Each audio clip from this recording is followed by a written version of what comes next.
자, 마지막 세션입니다. 마지막 세션은요, 우리 지금 소셜 또 SNS, 블로그 이런 것들 우리가 마케팅에 어떻게 우리가 접목시킬 것인지 이런 좀 What is Next의 박찬호 대표님께서 오늘 특강을 해주겠습니다. 자, 특강 들으시면서 궁금한 것들 그때 댓글창에 써주시면은 이따 Q&A 시간 갖도록 하겠고요. 그다음에 아까 두 번째 세션에서 저희가 그 질문 잘한 분들 두 분 저희가 댓글창에 쓸 테니까 두 분은 나중에 적은 분은 스태프에 이메일 주소하고 집 주소, 핸드폰 번호, 이메일 보내주시기 바랍니다. 자, 그러면 박 대표님 특강 좀 듣도록 하겠습니다. 박수 부탁드리겠습니다. 네.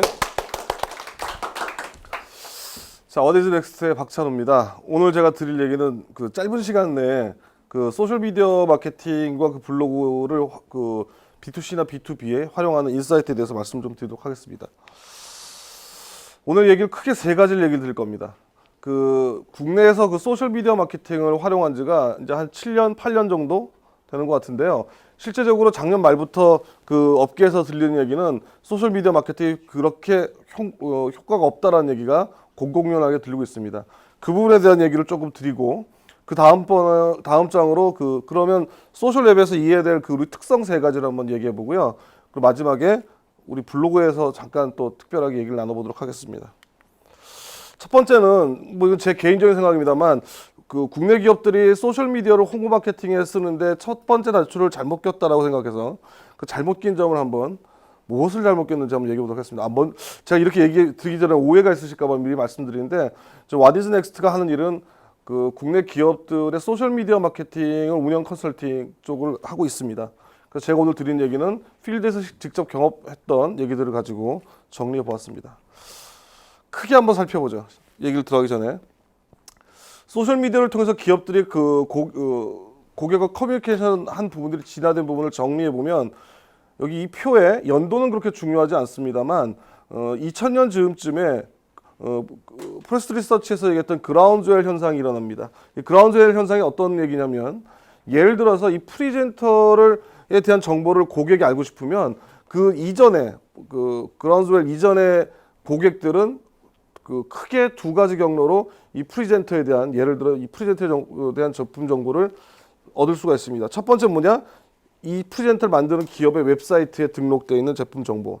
두 번째는 이 프리젠터를 만든 기업이 그 보도자를 뿌렸던 것들이 기사화돼서 도달되는 정보들. 두 가지 중에 대부분이 크게 두 가지일 겁니다. 그런데 2000년쯤에 어떤 현상이 일어나냐면 이 제품에 대한 우리 제조사가 만들어 놓은 두 가지 경로를 우리 고객들이 받아들이지 않고 자기들끼리 정보를 공유하더라 이런 거죠. 그 자기들끼리 이 프리젠트에 대한 경험에 대한 경험이나 정보를 공유하면서 실제적으로 기업이 던진 메시지는 전달되지 않는 현상이 가속화되는 것을 확인하게 됩니다. 그것을 저희들 프레스 리서치에서 그 그라운드웰 현상이라고 얘기합니다. 자, 이런 현상이 등장하고 나니까 기업들이 제일 먼저 고민이 이제 뭐였냐면 어떻게 그러면 우리 메시지를 다시 전달할 거냐에 대한 고민이 있습니다. 자, 그때 그 가장 주가 됐던 컨텐츠는 그 장문의 컨텐츠가 되겠고요. 그 장문의 컨텐츠를 담았던 그 소셜 미디어 매체는 주로 블로그가 되겠습니다.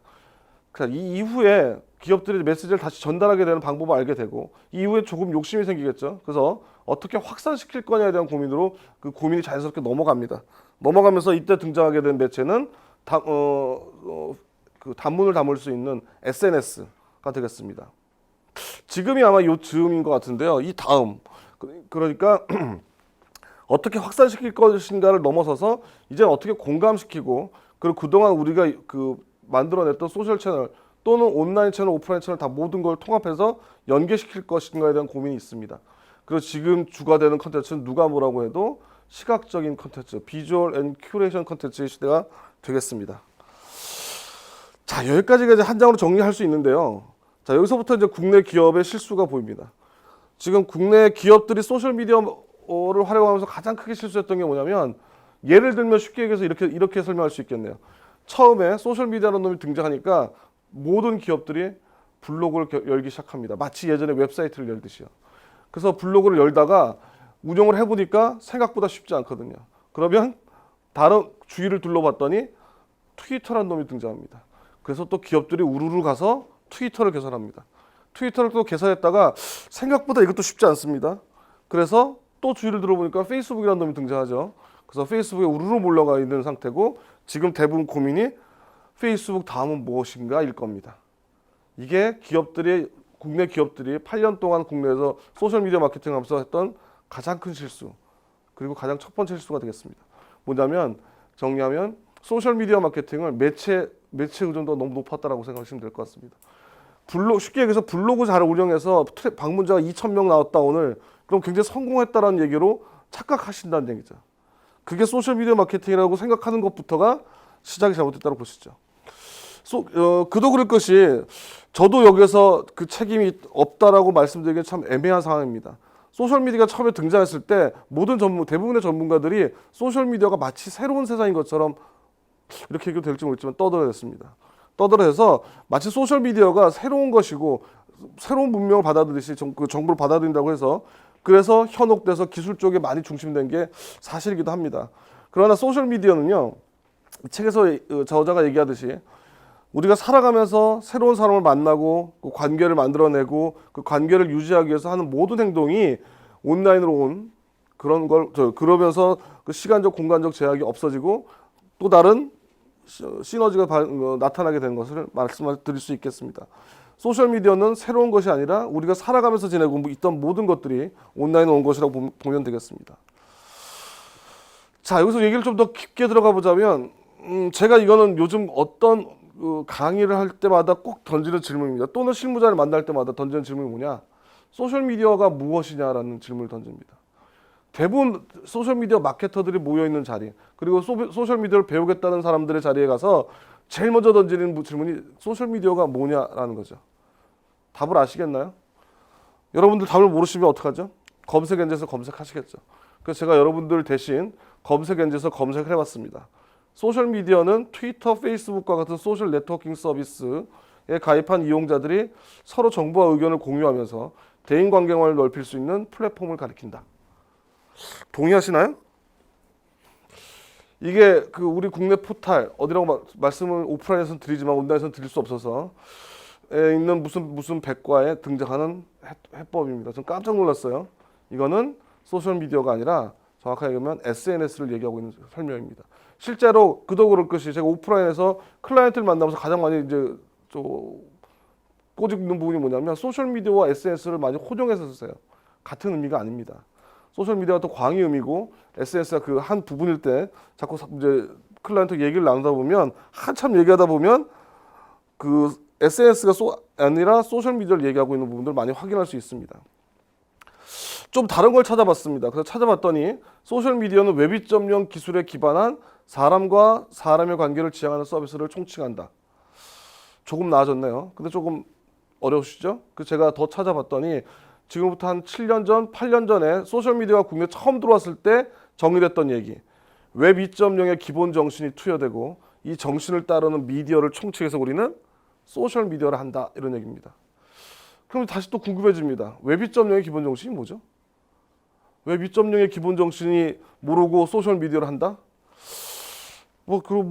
중요한 건 알겠습니다. 대부분 기억하시겠지만 웹 2.0의 기본 정신은 누구나 참여할 수 있고 누구에게나 개방되어 있고 누구나 공유할 수 있고 그리고 협업이 가능한 말 그대로 누구나 참여하고 개방되어 있고 공유할 수 있고 협업이 가능한 미디어를 우리는 소셜 미디어를 한다 이겁니다. 말장난 같죠. 무슨 어떤 단어의 의미는 시간이 지남에 따라서 바뀔 수 있습니다. 제가 그걸 꼬투리 잡자고 말씀드린 게 아니라 이게 바로 기업들이 미디어에 자꾸 빠져들어간 그러니까 소셜 미디어에만 보게 된 시각을 좀 풀어드리려고 오해를 풀어드리려고 설명을 드리는 겁니다. 예를 한번 들어보겠습니다. 자, 이건 뭐냐면 조만간 스타워즈가 개봉하게 될 텐데요. 스타워즈 에피소드 4에 등장한 데스스타입니다. 이 데스스타라는 무기는 다스베이더의 제국군이 지금 이걸 완공하려고 굉장히 혈안해서 만들죠. 자, 저게 다 완공되면 저 동그란 점에서 레이저가 나가고 행성 하나가 통째로 파괴되는 어마무시한 무기입니다. 그렇기 때문에 루크 스카이워커를 필두로 그 반란군들이 저 틈을 통해서 들어와서 거의 다 죽고요. 루크 스카이워커만 마지막 남은 한 발로 포스의 힘으로 저걸 파괴시키는 것이 바로 에피소드 4가 되겠습니다. 자, 잠깐 기억을 되살려 보셨죠? 자, 미국의 백악관에서 운영하고 있는 위더피플이라는 사이트가 있습니다. 위더피플이라는 사이트는 어떤 거냐면 우리나라로 치면 뭐 신문고 정도가 될 것 같아요. 그러니까 어떤 거를 얘기하고 어떤 의견이 있으면, 근데 우리나라는 제가 안 가봤지만 추측할 수 있는 게 신문고 같은 경우가 뭐가 얘기할 게 있으면 의견을 내놓으면 비공개 접수되고 비공개 처리되고 아마 비공개 통보될 거라고 생각합니다. 뭐 안 가보고 이런 말씀도 죄송한데, 위더 피플은 어떻게 되냐면 어떤 의견이든 제가 의견을 개진하는 동시에 공개가 됩니다. 공개가 되고 다른 사람들이 거기에 좋아요를 누를 수 있어요. 정확한 숫자는 기억이 안 나는데 27,000에서 3만 건이었을 겁니다. 어떤 질문이든 간에 27,000건에서 3만 건 사이에 좋아요가 나오면 백악관에서 공식 답변하는 그런 룰을 갖고 있는 사이트입니다. 자, 이제 이 두 가지 얘기를 드렸으니까 접목해보죠. 덕죽의 덕은 양덕입니다. 우리나라만 덕후가 있다고 생각하시면 안 되고, 자, 이 양덕 하나가 이런 얘기를 합니다. 자, 우리가 미국이 아직도 전 세계에서 강대구임을 전 세계에 알리고, 그리고 실업난을 해결하기 위해서 이 데스스타를 건립합시다 라는 얘기를 위더피플이라는 사이트에 올립니다. 당연히 3만 건이 문제가 아니죠. 이런 것들은 무조건 좋아요가 5만 건 이상을 넘어갈 수 있다라고 생각할 수 있었죠. 빠른 시간 내에 생각했던 것만큼 좋아요가 나왔습니다. 마치 우리가 막장 드라마를 욕하면서 보는 거하고 비슷해요. 좋아요 눌러주고 어떻게 답 하나 보자를 기다리는 게 소셜의 특성이기도 합니다.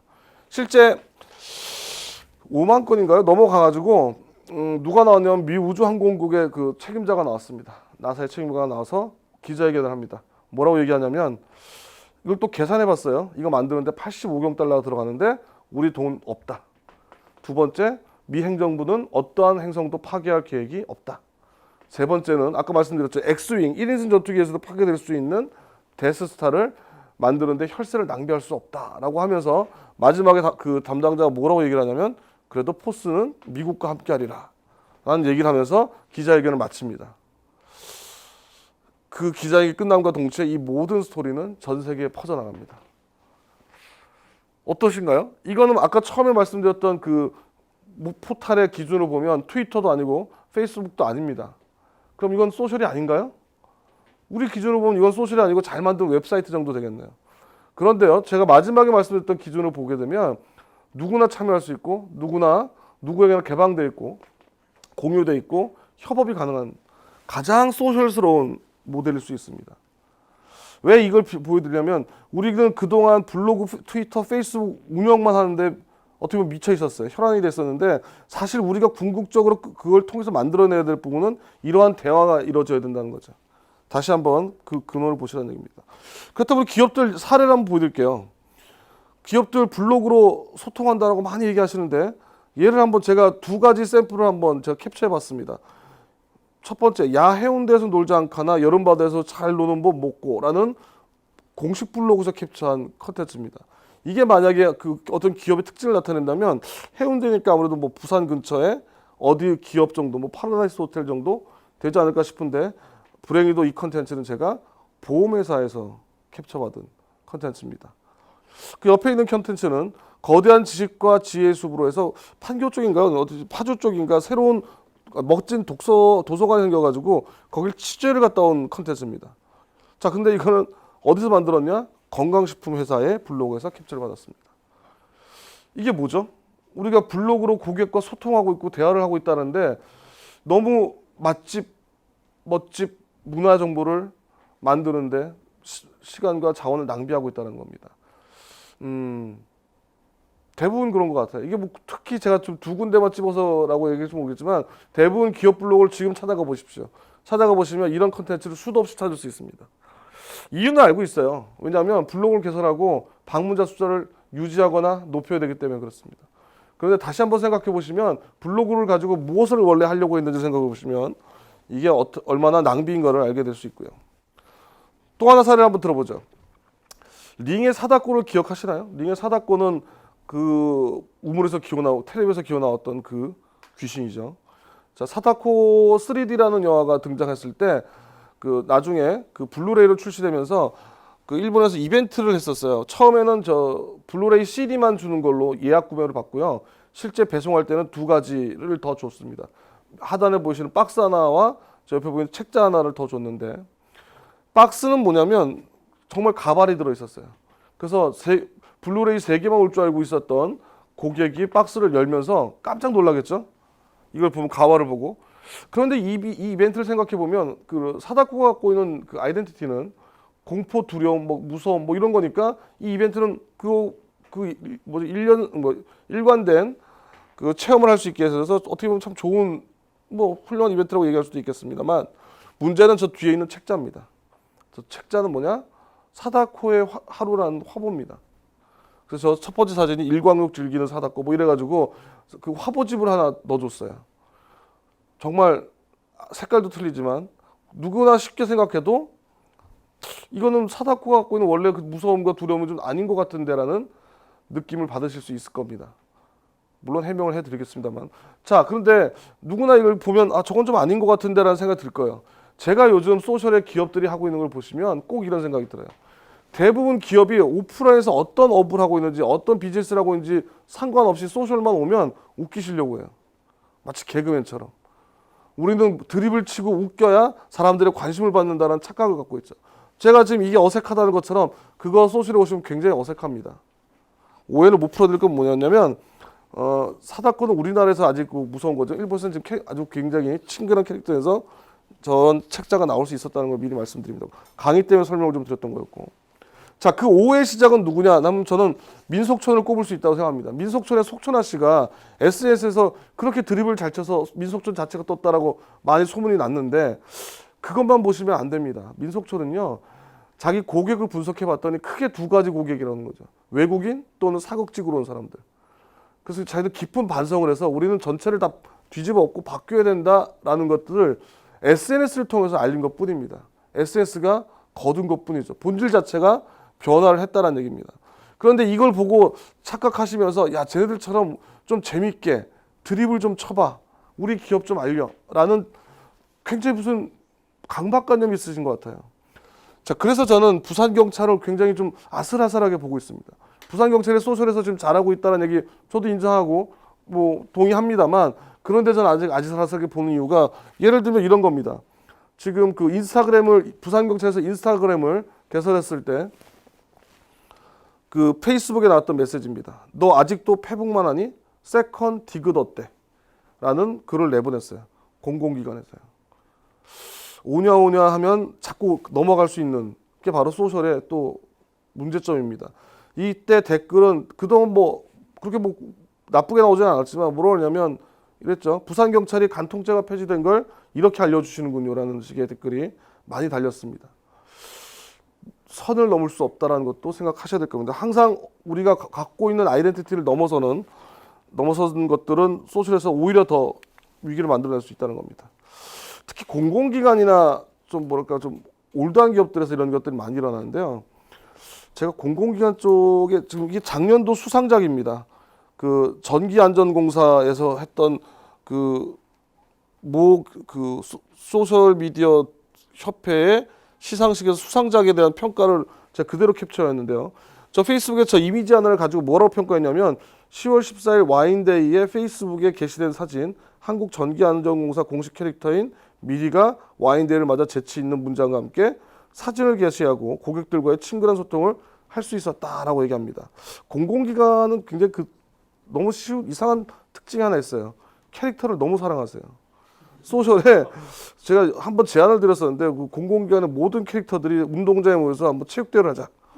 그랬으면 참 재밌겠다라고 얘기를 들었는데 지금 벌써 캐릭터에 등장했죠. 그래서 캐릭터 등장한 건 이해했고요. 그리고 와인도 등장했고. 자, 근데 재치 있는 문장이 어디 있다라는 거죠? 당신 눈동자의 건배를? 이게 재치 있는 문장인가요?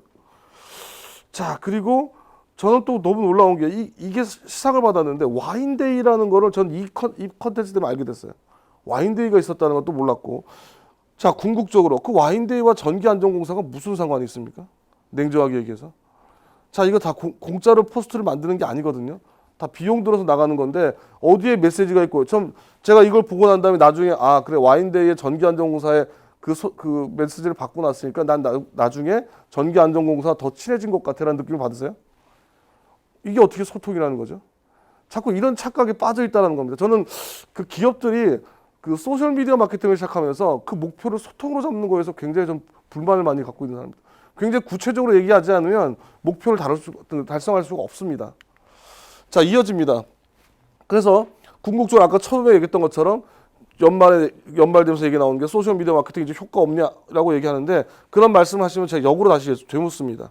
소셜미디어에서 어떤 효과를 기대하셨습니까? 목표가 뭐였습니까? 라고 얘기하면 고객과의 친근감, 고객과의 소통, 방문자 트래픽, 목표부터 다시 잡으셔야 됩니다.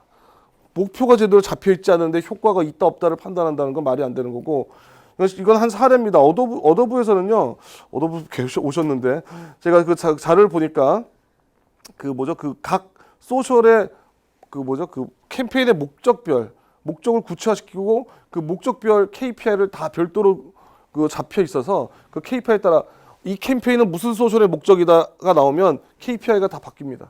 거기에 맞춰서 채점하고 있다는 것들 보시면 좋겠습니다. 자, 이거 두 번째 얘기를 좀 드릴 텐데, 그러면 이제 소셜에 대해서 조금만 더 특성을 생각해 보시죠. 너무 본질을 보지 않고 소셜 미디어를 활용하면서 그 부작용이 많이 일어나고 있기 때문에 정말 이건 굉장히 긴 얘기지만 짧게 세 가지로만 얘기하겠습니다. 소셜 앱이 갖고 있는 그 기본적인 재미 세 가지. 첫 번째는요, 새로운 시각이 주는 뜻밖의 재미라고 제가 명명해 봤습니다. 무엇이냐면 소셜에서 가장 중요한 것은 기존에 볼 수 없었던 관점으로 어떤 사물을 보고 소개하는 겁니다. 예를 들면 그래서 그 B2B는 아직 잘 모르겠고요. B2C 쪽에서는 그 블로그로 하면서 제일 먼저 블로그나 소셜을 하면서 가장 담당자가 고민이 많았던 게 왜 우리 블로그나 페이스북에서 우리 제품이나 서비스를 얘기하면 사람들이 광고하냐 홍보하냐라고 싫어한다라는 착각을 하는 것들이었습니다. 자, 그 얘기는 뭐냐면 우리 고객들이 우리 그 소셜의 컨텐츠를 보고 왜 광고하세요, 홍보하세요라는 것들은 제품과 서비스를 얘기해서가 아니라, 예를 들면 저런 겁니다. 그 찌라시에서는 볼만한 사진과 찌라시에서 볼만한 문구를 페이스북에 올렸을 때, 이벤트 페이지에서 볼만한 이미지와 그 문구를 블로그에 올렸을 때, 찌라시에서 볼만한 문구와 사진을 블로그에 올렸을 때, 이해 가시나요? 아직도 그 소셜의 매체에다가 예전의 방식의 컨텐츠를 올려놓으면 우리 고객들은 야, 너는 아직도 이렇게 옛날 방식으로 얘기를 하니? 라고 얘기하면서 광고하네 홍보하네라는 얘기를 하는 것이 더 가깝다라고 보시면 됩니다. 자꾸 이걸 보고 예를 들어가지고 그래서 우리는 우리 블로그에서 우리 제품 얘기나 서비스를 하면 안 돼라고 하시고 쉽게 뭐 이번 주 볼만한 영화 얘기, 연극 얘기로 빠지셨죠. 그게 7년, 8년입니다. 그래서 기업들이 대부분 아직도 소셜에서 자기 컨텐츠, 자기 업을 소셜화시켜서 말하는 방법을 몰라요. 참 안타까운 일입니다. 자, 제가 지금 7년, 8년 정도 지금 하고 있는 한국 GM 쪽에 컨설팅하고 있는 쪽에 사례를 한번 들어볼게요. 한국 GM에서 가장 중요한 컨텐츠는요, 기업이다 보니까 제품의 리뷰, 시승기가 가장 중요합니다. 시승기 1.0은 어떤 거냐? 그 차를 잘 아는 기자나 뭐 블로거가, 파워블로거가 평소엔 가지도 않는 자갈밭에 가서 차를 미친 듯이 몰고 돌아와서 뭐 스티어링이 어떻네, 파워가 어떻네 이런 듣보잡 같은 얘기를 합니다. 그럼 저는 이해를 못하죠. 그럼 시승기 2.0을 우리가 만들어보자라고 해서 처음에 관점을 틀었던 게 차는 잘 알지만 어렵게 얘기하지 않을 사람을 시승자로 쓰자. 그래서 첫 번째 등장한 시승자 바로 택시 운전사, 그리고 대리운전기사, 그리고 마지막에 장롱면허의 엄마까지 등장하게 됩니다. 그러면서 그 제품을 그분들은 차를 잘 알겠지만 그래도 어렵게 얘기하지 않겠다는 생각에 컨텐츠를 많이 틀어봤습니다. 관점을 틀어보시면 소셜의 컨텐츠로 만들어낼 수 있고요. 닛산의 TW로그입니다. 닛산의 TW로그는요, 여러 가지 벤치마킹할 포인트가 많은데 한 가지만 얘기하고 넘어가겠습니다. 닛산의 TW로그는 처음에 블로그를 개설하면서 이런 얘기를 했습니다. 뭐냐면 우리 TW로그에서는 우리 자동차 티다 외에 다른 어떤 얘기도 하지 않겠다. 대신에 세상 어디에서 들을 수 없는 티다 얘기를 하겠다. 제가 이 얘기가 그 기업의 소셜미디어 마케팅에 굉장히 중요한 포인트라고 생각합니다. 두 번째는요, 공감이 이끄는 대화의 재미라고 보시면 될 것 같습니다. 예를 한번 들어보죠. 제가 좀 이름을 캡처했는데, 제가 처음에 말씀드렸던 것처럼 소셜미디어는 우리가 현실에서 사람들을 만나고 관계를 유지하고 그 관계를 발전시키는 모든 것이 온라인에 온 거라고 말씀드렸는데, 소셜에서 헷갈리면 역으로 현실로 끌고 가면 됩니다. 제가 이 무슨 쇼핑에서 내놓은 페이스북 글을 현실로 끌고 가보겠습니다. 점심을 먹고 친구한테 전화를 겁니다. 전화를 걸어서 그대로 읽어보죠. 누구누구야, 점심 맛있게 먹었니? 나른한 오후가 시작됐어. 배도 부르고 꾸벅꾸벅 졸음이 쏟아지는 시간인데 잠깐 또한 좌우로 쭉쭉 스트레칭도 해봐. 미소도 한번 지어봐. 잠이 좀 깼니? 그럼 남은 하루 기분 좋게 보내. 라고 제가 현실에서 친구한테 밥 먹고 전화를 했다고 하면 이 전화를 받은 친구는 뭐라고 할까요? 저한테. 아마 육두문자를 날리겠죠. 그런데 제가 왜 이런 말씀을 드리냐면 이 컨텐츠를 만든 담당자에게 물어봤어요. 이 컨텐츠를 왜 내보냈습니까? 라고 얘기했더니 무슨 얘기냐면 고객에게 친구처럼 다가가 소통하고 싶어서요. 라는 말도 안 되는 소리를 하는 거죠. 이게 문제입니다. 솔직해지자고요. 이게 왜 이렇게 나왔죠? 첫 번째 포인트는 기업에서 컨텐츠를 만들지 않았기 때문입니다. 대행사가 만들었고요. 대행사를 시켰고, 그리고 그 기업이 대행사를 일을 시킬 때는 어떻게 하죠? 가이드를 줘야죠. 하루에 2개씩은 꼭 써주세요. 대행사는 그 얘기를 듣고 고민을 할까요? 2개를 그냥 만들면 됩니다. 그러면서 이렇게 하면 되죠. 친절하게 쓰면 돼요. 이런 멘트를 참 좋아할 거예요. 라고 우리 기업의 얘기를 하지 마시고요. 그냥 호감 가는 얘기 하시죠. 이렇게 얘기를 했을 겁니다. 재밌는 로직이죠.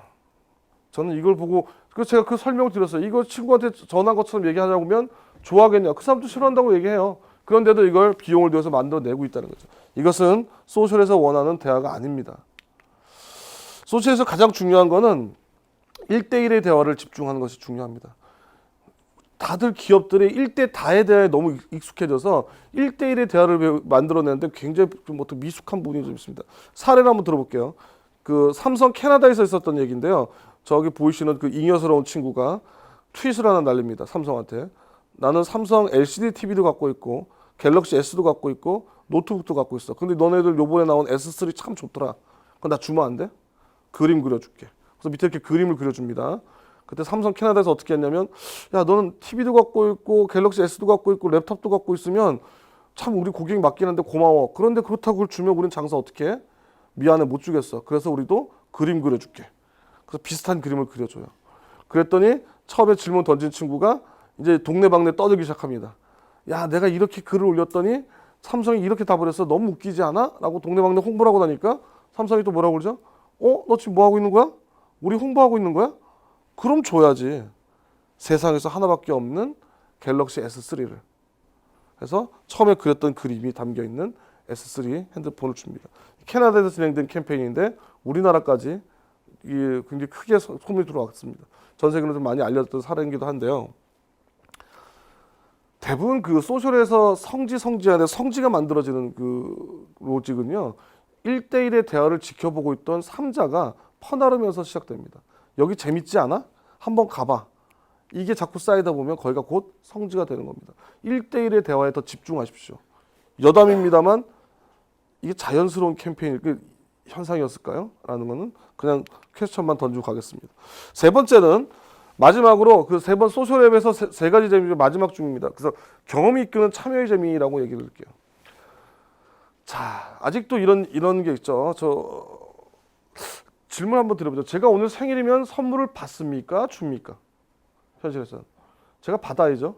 근데 기업들은 이상하게 왜 온라인에서 기업들은 자기 생일만 되면 선물을 쏩니다라고 얘기하냐라는 거죠. 여기에 의심을 가진 펀샵이 12주년 이벤트를 합니다. 저 12주년 생일인데요. 선물 주세요가 이벤트입니다. 세상에는 여러분들과 생각이 다른 많은 사람들이 살고 있어요.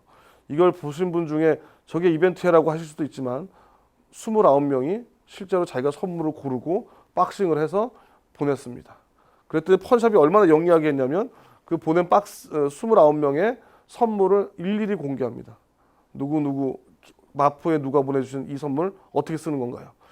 강남에서 보내주신 이 선물은 김대리가 잘 쓰고 있어요. 뭐 이런 식의 컨텐츠로 공유를 했더니 어디서 난리가 났을까요? 댓글에서 난리가 납니다. 댓글에서 그 컨텐츠가 올라오자마자 저 지금 보낼래요. 저도 받아주세요. 뭐 이런 식의 얘기들이 하다 결국 이 이벤트는 그 라디오에 공개됩니다. 사연으로. DJ도 좀 당황스러웠을 거예요. 생일 축하드립니다. 펀샵. 네, 우리나라에서입니다. 그래서 DJ가 당황했을 거예요. 펀샵 생일 축하드립니다. 이런 얘기를 했어야 되니까. 아무튼 굉장히 재미있는 성지가 된 이벤트 중에 하나입니다. 자, 근데 기업들은 이걸 왜 못할까요? 기업들의 마케터들은 다 바본가요? 이렇게 되겠죠. 예를 들면 김대리, 우리 12주년 이벤트에 몇 명 참가했어? 29명이요. 심할 썼어. 이게 지금 현실입니다. 이 소셜의 세상에서 아직도 1.0적인 그 생각을 가지고 이벤트를 기획하고 사람들을 모으고 있다는 거죠. 참여를 끌어내려면 그들의 놀이를 이해해야 되는데 그들의 놀이는 상관없고 우리는 그냥 물량만 쏟아내면 사람이 올 거야라는 착각을 하고 있다는 겁니다. 또 하나 예를 들어 볼겠습니다. 자, 우리 기업들이 그들의 드립력을 세상에 알리는 날은 4월 1일 만호절입니다. 작년하고 올해 똑같이 롯데리아에서 했던 그 캠페인 중에 하나인데 이런 겁니다. 만호절 날 롯데리아 매장에 와서 불고기 버거 먹으러 왔어. 롯데리아 먹어봤어. 그렇소. 어떠하였어? 맛있었어? 무슨 맛이었어? 쇠고기였어라고 얘기하면 불고기 버거를 공짜로 주는 겁니다. 뭐 좀 이상하지 않으신가요? 저거 롯데리아가 저 이벤트를 진행했던 이유는 저걸 만약에 진행하게 되면 사람들이 막 드립을 치고 그 영상들이 자발적으로 올라가고 퍼지고 확산되고 놀이가 될 거라 생각했지만 한 가지 큰 실수를 합니다. 뭐냐면 너무 각본을 짜놔서 드립을 칠 수 있는 빈틈이 없습니다.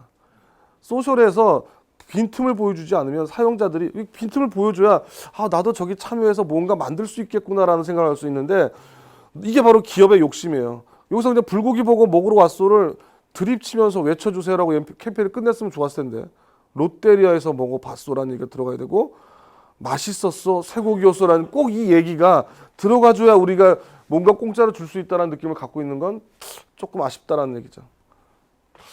사실 말씀드리면 소셜에서 7년 동안 8년 동안 기업들이 가장 큰 실수는 뭐냐면요. 소셜은 우리 고객들의 놀이터인데 기업이 들어와서 주인공이 되려고 했어요. 자, 내 얘기를 들어줘. 선물 줄게. 내 얘기 좀 퍼날라줘. 선물 줄게. 야, 내 질문에 답 좀 해줘. 선물 줄게. 이렇게 7년, 8년을 보냈으니 이 자발적이라는 게 나올 수가 있냐라는 거죠. 소셜의 기본적인 가장 중요한 요소는 관계입니다. 관계는 생각하면서 현실에서 그렇게 관계가 만들어지는 경우는 없습니다. 자, 그래서 지금까지 제가 두 소셜 잘못된 점과 다시 특성을 좀 말씀드렸고 블로그 쪽만 한번 포커스해서 한번 말씀드려볼게요. 자, 블로그를 시작하기 전에 아까도 말씀드렸지만 소셜 웹 커뮤니케이션, 소셜에 다시 관계를 맺고 그 마케팅 홍보를 시작하시려면 지금 다시 하셔야 될 부분은 목표를 구체화하시는 겁니다. 도대체 우리 블로그를 가지고 무엇을 할 거고 지금 제가 컨설팅하고 있는 모든 기업들은 연간, 월간, 일간 목표를 다 잡습니다. 그 활동에 목표가 없으면 막연하게 제발 소통한다, 고객과 친근감을 준다. 이것도 목표를 좀 구체적으로 잡아주세요. 그리고 지금 블로그 같은 특징을 보시면 최근에 가장 큰 블로그의 큰 이슈는 누가 뭐래도 신세계 블로그였습니다. 신세계 그룹이 그들의 웹사이트를 버리고 블로그로 지금 갈아타기를 했죠. 실제 신세계 그룹을 가서 지금 검색해서 보시면 실제 옛날 그 웹사이트 링크는 나오지만 클릭하면 블로그로 넘어가게 되어 있습니다. 이건 뭐 예전에도 많이 얘기 나왔던 건데 뭐냐면 그 웹사이트에 담기는 컨텐츠는 굉장히 정적인 컨텐츠입니다. 한번 웹사이트가 만들어지고 나면 바뀌지 않는 컨텐츠들이 쌓여 있는데 이런 것들은 더 이상 매력적이지 않다는 얘기는 여기저기서 얘기가 나왔고요. 그래서 신세계 블로그는 계속 그 그룹사의 얘기를 동적으로 만들어내면서 지금 한번 지켜봐야겠지만 블로그로 통합을 했습니다. 이건 제가 그 고객사에 요번에 만들어줬던, 설계해줬던 건데, 한국 토익위원회 같은 경우는 예전에 웹사이트가 하나 있었는데요. 이 웹사이트는 말씀드린 많은 정보가 담겨 있는데, 그 웹사이트는 검색 엔진에 광고를 하지 않고는 자발적인 방문에 들어오질 않잖아요. 그러니까 찾아오지 않는 경우에는 이 광고 없이는 들어오는 경우가 적습니다. 그래서 그 상단에 내비게이션 바를 공통으로 똑같이 만들어주고 블로그를 개설해서 이 블로그로 사용자가 들어오게 되면 상단 내비게이션 바를 통해서 웹사이트로 건너갈 수 있도록 조금 UI를 바꿔주면서 고객이 또 그 검색 엔진을 통해서 자발적인 유입이 들어올 수 있도록 설계해 주는 경우가 있습니다. 자, 그리고 아까 사용자 중심 말씀하셨는데 블로그도 이제 메뉴 카테고리를 잡을 때 우리가 정보를 갖고 있는 대부분의 웹사이트나 블로그 예전에는요 가지고 있는 정보를 자기 중심으로 기업 중심으로 쪼갰어요. 회사 소개 뭐 어쩌고 제품 정보 뭐 이런 식으로 자기가 보기 좋게 쪼갰는데 요즘은 사용자가 그 정보를 소비할 사용자 중심으로 카테고리를 통합하고 구분하는 경우가 많습니다. 디자인하우스 같은 경우는 6개 지금 웹사이트를 그 잡지 컨텐츠를 통합시키면서 예전에 뭐 6개 잡지명을 나열하는 게 아니라 데코 앤 푸드 뭐 예를 들어 레저 트래블 이렇게 해서 카테고리를 만들었는데 레저 트래블 제가 메뉴를 클릭하면 6개 잡지 중에 레저와 트래블에 관련된 컨텐츠가 섞여서 나옵니다. 심지어 소셜의 컨텐츠까지 통합돼서 검색할 수 있는 거죠. 이제 정보를 주는 사람보다는 받는 사람이 더 당연히 그렇게 되겠죠. 자, 이제 컨텐츠 변에, 그러니까 컨텐츠를 만드는 부분에서 좀 말씀을 좀 드릴까 하는데, 아웃풋 유어 캐스터는 뭐 너무나 많이 써먹은, 뭐 지금 얘기되고 있는 그 사례라 설명을 좀 드리도록 해보죠. 뭐냐면 이런 겁니다. 캐나다 맥도날드에서 맥도날드 제품에 대해서 그 부정적 입소문을 없애기 위해서 캠페인 하나 진행한 겁니다. 우리 맥도날드 제품에 대해서 궁금한 게 있으면 얼마든지 질문해. 내가 답을 해줄게. 뭐 이런 얘기입니다. 자, 근데 어떤 거였냐면 이런 겁니다. 만약 예를 들어서 캐나다 맥도날드는 왜 이렇게 싸요? 라는 질문이 들어오면 지금 대부분 기업들이 소셜에 이런 질문이 들어오면 어떻게 답하냐면요. 자, 예를 들어 이렇습니다. 뭐 저는 맥도날드 무슨 부의 무슨 대리입니다. 우리 캐나다 맥도날드가 싼 이유는 뭐 산지에 농장을 직접 운영하고 거기서 바로 와서 그래서 중간 단계를 없애서 쌉니다. 충분한 답이 되셨나요? 다른 질문이 있으시면 언제든지 또 질문해 주세요. 감사합니다. 라는 얘기를 하죠. 자, 그리고 어떤 것까지 측정하냐면요. 대부분 그 글로벌 기업에서 많이 하는 것 같은데 이 질문이 올라오고 답이 달리기까지 리드 타임까지 측정해서 얼마나 빨리 답을 다느냐까지 측정하는 경우도 있습니다. 그러다 보니까 어떤 부작용이 일어났냐. 물론 그게 나쁘다는 건 압니다만 소셜에서 답이 고객이 질문하면 너무나 기계적으로 답을 한다는 얘기죠. 우리는 답을 해야 돼. 답을 해야 돼만 뭐 이런 식의 너무 그 기계적인 답, 그러니까 뭐랄까 질문이 오면 그냥 나는 기계적으로 이렇게 설명해 주는 답 이걸 많이 진행했는데 맥도날드가 캠페인을 진행하면서 한 가지 단계를 더 집어넣습니다. 뭐냐면 우리가 그동안 잊고 있었던 질문이 들어오면 어떻게 얘를 한 방에 이해시킬까라는 고민의 단계가 들어갑니다. 그래서 지금 이 아웃풋 유어 퀘스천 같은 경우는 질문은 텍스트로 간단히 들어오지만 어떤 질문에 대해서는 동영상으로 답을 하고요. 다큐멘터리처럼 공장 너 정말 깨끗해? 라고 하면 VIP2를 영상으로 찍어서 올리는 게 제일 더 빠를 거고 너 고기 정말 신선해? 라고 하면 고기 사진 이미지를 보일 수도 있겠죠. 이제 우리가 그 블로그를 가지고 지금 컨텐츠 만들 때 우리의 업을 소셜화 시키는 것도 중요하지만 어떻게 고객들이 관심을 가질 수 있게 포커싱하는 것도 중요할 것 같습니다. 자, B2B 기업들의 그 블로그가 굉장히 중요한 부분은 어떤 거냐면요. 그 기업의 어떤 전문성을 담을 수 있는 그릇이기 때문에 그렇습니다. 지금 제가 그 아웃풋 유어 퀘스천 같은 걸 조금 고쳐서 토익은 토익에게 물어봐라는 지금 캠페인을 제가 설계해서 진행하고 있는데요. 이 토익은 토익에게 물어봐는 YBM이 토익의 그 대표 전문가라는 걸 부각하기 위해서 우리한테 물어보면 답을 할 수 있다라는 식으로 강한 자신감을 볼 수도 있다는 겁니다. 이게 바로 블로그에서 여러분들이 만들어내야 될 컨텐츠의 종류가 되겠습니다. 이제 마지막으로 이제 이런 얘기까지 드려도 될지 모르겠지만 한번 드려보죠. 지금 소셜 미디어를 가지고 홍보 마케팅에 활용하는 걸 넘어서 이제는 그 비즈니스 전반을 바꾸게 되는 소셜 비즈니스 세계로 지금 돌입하고 있습니다. 많은 기업들이 소셜의 모든 아까 말씀드렸던 개방 공유 참여 개방 공유 협업 그리고 좀 헷갈리네. 그 네 가지 그 웹2.0 정신이 반영돼서 소셜 미디어의 방식을 비즈니스 전반에 활용하고 있습니다. 대표적인 사례로 시맥스의 시프트 같은 경우는요. 내부 인트라넷을 SNS 같은 성격으로 변경하고 난 다음에 위키 기능까지 그러니까 브랜드 위키를 추가했었습니다. 그래서 전 세계 47,000명의 그 글로벌리 퍼져 있는 직원들을 네트워크로 연결하게 됐죠. 그래서 결과가 어떻게 나왔냐? 예전에는 신제품 개발하는데 통상 1년 걸렸는데 이 로직을 돌렸더니 4개월 만에 신제품이 나오더라. 무슨 얘기냐면 예전에 신제품을 개발하면 TF팀이 구성되고 그 팀이 폐쇄적으로 제품을 몰입해서 개발했는데 이 소셜로 개방하면서 TF팀은 있지만 주관되는 팀은 있지만 그 정보들을 네트워크를 통해서 공유하면서 아이디어를 같이 받고 협업을 받아서 빠른 시간 내에 끝냈더라 이런 얘기입니다. 자, 소셜 비즈니스로 가기 전 단계가 바로 소셜 인플로이가 되겠습니다. 비즈니스를 이끌 수 있는 임직원 문화인데요. IBM 같은 경우는 임직원이 곧 브랜드다라는 생각을 갖고 있습니다. 그래서 여러 가지 프로그램을 갖고 있습니다. 그 소셜 브랜드, 그 임직원들의 소셜 브랜드를 만들 수 있는 여러 가지 교육 프로그램을 갖고 있고, 어도브 같은 경우 소셜 문화를 구축하는 데 주력을 했고, 사우스웨스트는 그 임직원들을 팬으로 생각하고 관리를 했다는 거죠. IBM 같은 경우는 이런 거죠. IBM은 그 컨설팅 업체이기 때문에 업종 특성상 그 전 직원이 블로그에 참여하는 걸 독려했었고요. 그리고 그런 그 참여할 수 있는 블로거들의 네트워크들을 홍보할 수 있는 여러 가지 허브가 있었습니다. 그 IBM 디벨로퍼 웍스 같은 경우는 그 개발자들이 모여서 많은 얘기를 나누는데 여기 룰이 뭐냐? 대부분 어느 정도 일정 수준의 대비를 오픈해도 좋은데 소셜의 논쟁에서 지지 마라 이런 것들이 좀 가이드가 좀 있습니다. 그래서 그렇게 소셜 인플루언서를 키워내고 있었다라는 거죠. 제가 지금 짧은 시간 내에 빠르게 정리했는데 제가 좀 정리하자면 소셜 미디어 마케팅은 B2B든 B2C든 소셜 웹의 특성을 먼저 이해하시고요. 그리고 여러분들의 고객의 그 소셜에서 노는 놀이를 좀 이해하시고 그리고 거기에 메시지를 담고 업을 얘기하되 전문성 있게 심도 있게 다루시는 게 더 좋을 것 같습니다. 제발 맛집 얘기는 그만 쓰셨으면 좋겠네요. 여기까지입니다. 네.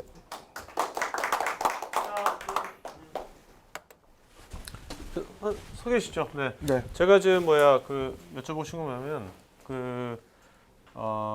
아까 이제 이 블로그 마케팅 같은 거 네. 컨설팅 하시다 했지 않습니까? 네네. 컨설팅 하면은 그것도 어떤 식으로 하시는지 예를 들면 아까 저희 토크할 때 보셨잖아요. 네네. 저희도 지금 블로그가 제대로 안 돼 있거든요. 네네. 그러니까 저희 영상에 대한 것은 유튜브에서 굉장히 잘 검색이 되는데 네. 저희 이런 것들 만약에 저희가 블로그를 제대로 지금 예조가 있지만 네네. 좀 더 다르게 하고 싶어요. 네. 좀 제가 그래서 아까 제 말씀 들으셨지만 그렇다면 저 같은 경우는 어떤 식으로 블로그와 소셜을 좀 운영하면 좋을까요? 그러니까 일단은 제가 공짜로 제가 컨설팅 받으려고 해요. 공짜도 많이 해드려요. 네. 제가 그 방향을 잡아드리는데 그 제일 중요한 건 그걸 저는 항상 여쭤보는 게 이거 가지고 무엇을 할 거냐가 제일 중요한 거고 그래서 네. 어떤 컨텐츠가 담겨 있냐가 중요하고 네. 그리고 저는 항상 그 설계를 할 때 블로그를 중심으로 두지 않습니다. 아, 네. 어떤 메시지를 누구한테 어떻게 전달할 거냐가 먼저 나오면 거기에 만든 매체를 조합을 합니다. 그러니까 아까 토익위원회 잠깐 얘기 나왔었는데 토익위원회는 텍스트 컨텐츠를 많이 보내야 되고 그 컨텐츠를 보내서 블로그가 기반이 됐고 빙글과 네이버 포스트 그리고 오픈캐스트를 확산 툴로 썼습니다. 네, 네. 그러니까 목적과 그리고 컨텐츠를 분석이 되면 그리고 타겟 고객까지 분석되면 거기에 매체를 설계해 주는 게 제일인 것 같습니다. 네. 그리고 우리나라에서는 네. 물론 이렇게 제가 보면 제가 유튜브에 이런 영상들 모듈화시켜서 올리니까 네. 구글에서는 검색이 굉장히 잘 돼요. 네네네. 근데 네이버에서는 그 유튜브가 검색이 잘 안 되거든요. 그렇겠죠. 일부러 막아놓은 것 같기도 하고요. 네네. 그다음에 그 네이버에서는 일단은 네이버 블로그가 있어야지만 검색이 잘 되는 것 같아가지고요. 네네네. 워드프레스 같은 것이 아니라. 네네. 네. 네. 그런 점 어떻게 생각하십니까? 그래서 어떻게 우리나라에서 뭔가 마케팅을 하려면 네. 어쨌든 간에 그 듀얼로 가더라도 네이버 트랙 쪽을 뭔가 같이 좀 이렇게 해야겠다는 생각도 들어가지고요. 이거는 제가 좀 민감한 부분이라 조금만 골라서 말씀드리면 네. 일단 그 블로그는 예전 스타일의 듀얼이었어요. 뭐 티스토리나 네이버를 동시에 똑같은 컨텐츠를 올린다? 네. 이거는 지금 의미 없으나 왜냐하면 네이버 검색을 잘 보시면 디폴트가 중복 컨텐츠 제외로 돼 있습니다. 아, 네. 그렇기 때문에 의미가 없고요. 네. 둘 중에 하나를 선택하셔야 되는 건 맞는 것 같고 워드프레스 같은 경우는 요즘은 그 블로그에 걸리긴 하는데 아무래도 네이버 블로그보다는 좀 네. 상위에 노출이 안 되는 건 저도 이해하고 있고 그런데 그 네이버 블로그의 또 단점은 뭐냐면요. 이런 말씀을 드리기 참 공식적인 자리에서 그렇지만 공식적이 안 네. 봐요. 우리 좀 많이 안 봐요. 우리 방송. 뭐냐면 그 상업적 목적을 가지고 활용하는 부분에서 네이버는 제재를 갈 수 있습니다. 아, 네. 제재를 갈 수 있게 돼 있기 때문에 그걸 별로 안 좋아하고요. 네. 그래서 그 대부분들 그 기업들이 처음에 네이버가 진입 장벽이 낮다고 생각하고 네이버를 많이 여시는데 네. 실제로 나중에 후회를 많이 하십니다. 아. 그러니까 뭐냐면 저품질 블로그에 걸리면 거의 블로그를 새로 만들어야 되는 상황이 올 수도 있고요. 네네. 저는 오히려 그래서 처음에 시작할 때는 티스토리로 꾸준하게 만드시는 걸 생각하고 네. 경험상 그 티스토리 블로그가 처음에는 네이버에 노출 안 되는 것처럼 보이지만 꾸준하게 운영하시면 그것도 나쁘지 않게 노출이 됩니다. 지금 아까 듀얼로 안 된다고 그랬지 않습니까? 정책적으로. 네네네. 근데 그걸 기계가 검사하나요? 사람이 검사하나요? 기계가 하겠죠. 프로그램이 하죠. 예. 기계가 한다면 네네. 약간 스마트하게 똑같이 카피 페이스트 안 하고 네. 처음에 좀 이렇게 바꾸면 어떨까요? 지금 네. 네이버의 기술은 많이 발달했어요. 그렇게 다 잡아낸답니다. 그렇습니까? 그렇게 네. 선언을 했습니다. 그래서 지금 그렇게 자꾸 카피 앤 페이스트를 하면 저품질 블로그에 등록될 확률이 꽤 높습니다. 그러니까 어떤 그 블로그가 아니라 특정 저희는 토크할 때 사이트가 있지 않습니까? 네네네. 그러니까 사이트에 있는 것을 네이버 블로그에다 좀 갖다 놔도 약간 변형시켜서 그것도 두 개가 동일한 걸로 봅니까? 사이트하고? 그건 제가 잘 모르겠습니다만 그거는 괜찮을 것 같은데요. 그거 괜찮을 것 네네. 같죠? 네. 네네. 알겠습니다. 자, 그럼 질문이 좀 이제 너무 늦어가지고 지금 네.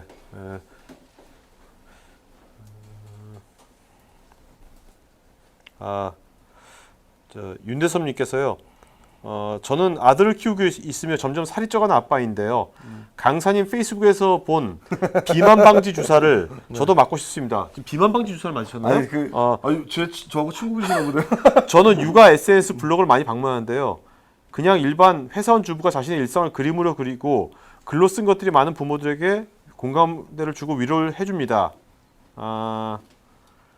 독자들이 SNS에 올려서 마케팅을 도와주는데 자연스럽게 베스트셀러가 됩니다. 아까 그런 것들요. 기업에게 이런 자연스러움을 기대하는 것은 어려울까요? 사용자가 이 제품 대박이다라며 자기 SNS에 올려서 이슈가 되는 일은 거의 없는 것 같아서요. 물론이죠. 이게 제가 이 얘기를 또 안 드렸는데 뭐냐면 그 기업들이 그 검색 엔진 최적화 마케팅이라고 해서 뭐 바이럴 마케팅이라고 해서 그 파워블로거나 뭐 준파워블로거한테 비용을 내고 그 제품 리뷰를 올린다거나 이런 것들을 많이 만들잖아요. 근데 네. 그 제목만 봐도 우리 사용자들은 골라낼 수 있어요. 제목만 왜냐면 뭐 여러 가지 키워드가 있습니다. 뭐 무슨 제품 너무 좋아 이건 분명히 사용자들이 쓰지 않는 말이에요. 그거는 그 말을 쓰면 소셜에서는 그냥 무슨 빠가 돼 버리거든요. 네네. 그걸 사용자들이 너무 많이 알고 있기 때문에 기업이 자연스럽다는 건 제가 보기엔 기업이 업에 대해서 심도 있는 컨텐츠를 만들 때가 더 자연스러울 것 같습니다. 그런 식의 그 인위적인 것들에 대한 그 컨텐츠를 만들어내는 것보다 바이럴 마케팅도 저는 그 비용을 들여서 만드는 게 아니라 잘 찾아보시면요. 여러분들 고객들 중에 제품을 구매한 사람들에게 자발적으로 리뷰를 올린 사람들이 있어요. 이런 사람들을 찾아내서 더 많은 혜택을 주는 것이 더 좋지 않을까라는 생각합니다. 네. 자, 그러면 오늘 여기까지 저희 이제 오늘 B2B IT 마케팅 관련된 이 컨퍼런스 마친 걸로 하겠고요. 여러분 그 오늘 비 오는 날 오늘 비는 맞지 않았지만 여러분들 그 늦게까지 3시간 거의 3시간을 여러분들 적극 참여해 주셔서 좋은 방송 된 것 같고 이번에 한 것들은 저희가 나중에 잘 모듈화 해가지고 여러분들이 편하게 또 다시 볼 수 있도록 하도록 하겠습니다. 자, 마지막 한 말씀 마치고 할까요? 네. 감사합니다. 네, 알겠습니다. 자, 그럼 여러분 저희가 매주 금요일 날은요 이런 식으로 그 특정 주제별로 해가지고 이 컨퍼런스가 매주 금요일 날 2시에 오늘 3시지만 보통 2시에 열리니까요.